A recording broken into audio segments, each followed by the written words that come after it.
क्या बात है? क्या काम है? मैं आपको मुबारकबाद देने आई हूँ। किस बात की मुबारक? कि आपने अपनी बेटी की शादी कितने अच्छे घर में कराई है। हाँ, माशाल्लाह, बहुत अच्छे घर में। तुम लोग का बस चलता ना तो किसी टटपूंजे से ब्याह देती मेरी बेटी को। हमारा बस चलता तो कम से कम वो खुश रहती।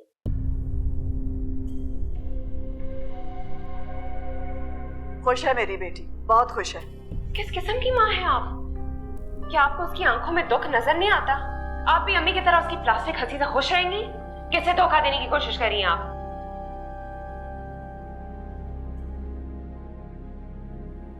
देखो बेटा, नाजिया अपने घर में बेहद खुश है, सुना तुमने? बहुत अफसोस होता है मुझे आप पे। सारी जिंदगी आप अपने बसाई हुई दुनिया पे रहती रही, अपने बनाए हुए बेतुके असूलों पे चलती रही। कभी एहसास हुआ आपको कि भले आपकी बातों से किसी का दिल दुखे, उन्हें तकलीफ हो, बस सिर्फ अपने आप को सही समझे और अपने आप को सबसे मजलूम। दूसरों की तरह आपको नाजिया की फीलिंग्स का कोई एहसास ही नहीं है। कभी कभी तो मैं सोचती हूँ, मुझे शक होता है कि आप उसकी असली माँ है या नहीं। देखो बेटा, कुछ और कहना है या मैं सो जाऊं? यहाँ आराम से सोने के बजाय जाके उससे पूछे कि क्या वो खुश है? क्या आपने उसकी शादी करा के उस पर कोई जुल्म तो नहीं किया? वो खुश नहीं है छोटी अम्मी, बिल्कुल भी नहीं। अच्छा ठीक है, कल सुबह बात करेंगे। अभी मुझे नींद आ रही है, जाओ यहाँ से। उसकी बातें सुन के मेरी नींद उड़ गई है और आप सोना चाहती हैं? पप्पी अम्मी बिल्कुल सही कहती हैं। आप खुद गर्ज हैं, मतलब ही अपने आप में इतनी मगन के दूसरों को छोड़ो, अपनी औलाद का कोई एहसास नहीं आपको। ऐसी माँ होने से बेहतर तो यतीम होना था।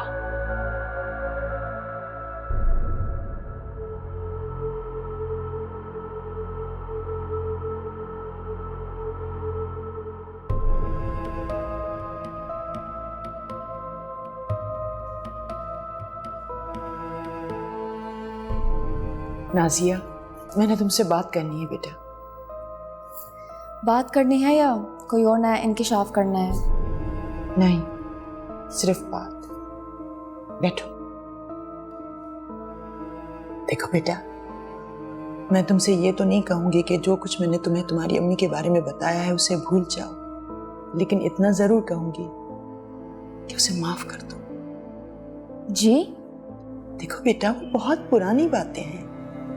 तुम अपनी अम्मी के साथ जो सलूक कर रही हो, जिस तरह से तुम उसके साथ पेश आ रही हो, उससे उसको तकलीफ हो रही होगी ना।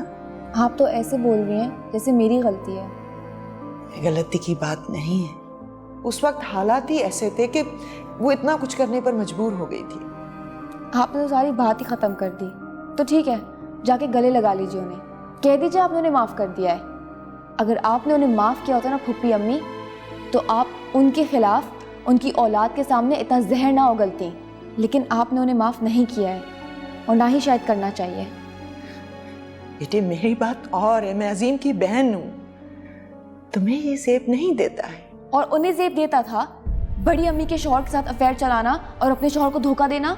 बच्ची भी पैदा कर ली और फिर जायदाद भी हिस्सा मांग रही हैं। ये तो आप मुझे कह रही हैं ना कि उस वक्त हालात कुछ ऐसे थे कि उनसे इतना बड़ा गुनाह हो गया। यही बात आप जाके शाजिया और बड़ी अम्मी को समझाएं कि मैं शाजिया की कजिन नहीं, बहन हूँ। बताएं उन्हें कि जिनको उन्होंने इतनी इज्जत और एहतराम से इतने सालों तक इस घर में रखा, उन्हीं की वजह से मैं और शाजिया अपने बाप के साए तले पल ना सके। बता सकती हैं आप उन्हें? क्या फायदा इन बातों का? क्यों इस तरह की बातें कर रही हो? देखो, किसी के साथ उसका सलूक अच्छा हो या ना हो, तुम्हारे साथ तो वो बात अच्छी है ना, तुम माफ कर दो उसे। बेटे, अगर तुम उसे माफ नहीं करोगी तो मैं अपने आप को माफ नहीं करूंगी। मुझे बहुत तकलीफ हो रही है। मैं ये दिन देखने से पहले मर क्यों ना गई? तुम्हें शर्म नहीं आती? मेरी बेटी को मेरे खिलाफ करके बैठ के तस्वीर मंगा रही हो। आग तो लगा चुकी हो, और क्या चाहती हो? खुदा के लिए अम्मी चुप हो जाएं आप। पहले से मैं बहुत शर्मिंदा हूँ, किसी से नजरें नहीं मिला सकती मैं। यही शुक्र कीजिए कि फुप्पी अम्मी ने सिर्फ मुझे बताया है। अगर शाजिया को और बड़ी अम्मी को पता चले तो आपकी इज्जत दो कौड़ी की भी नहीं रहेगी। घर से निकाल दिया जाएगा आपको, सड़क पे आ जाएंगी आप। फिर क्या करेंगी? बस कर दे, माफ कर दे आप।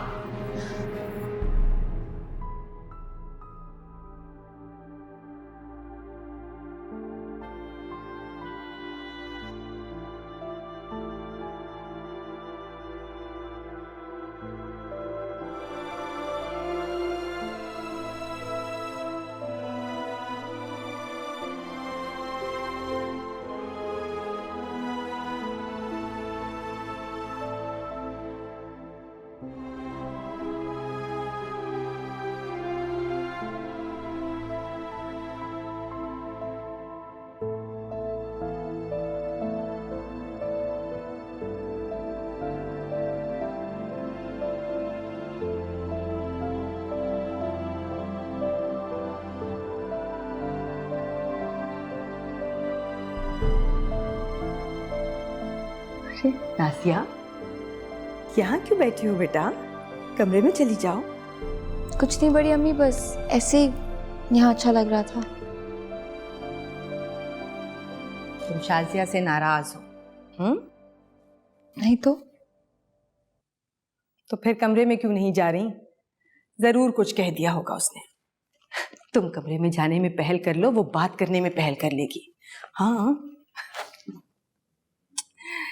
कमाल हो तुम दोनों भी।